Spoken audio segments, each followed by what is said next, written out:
pinakadulo doon, ayun 'no, yung dulo doon, tatanim ko naman diyan mga cherry tomato, tapos yung sumunod ito dito.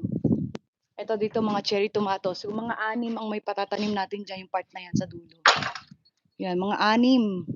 Tapos itong part naman na 'to, dito ang ilalagay ko 'yan, part na 'yan, mga, eggplant, mga talong, 'yan.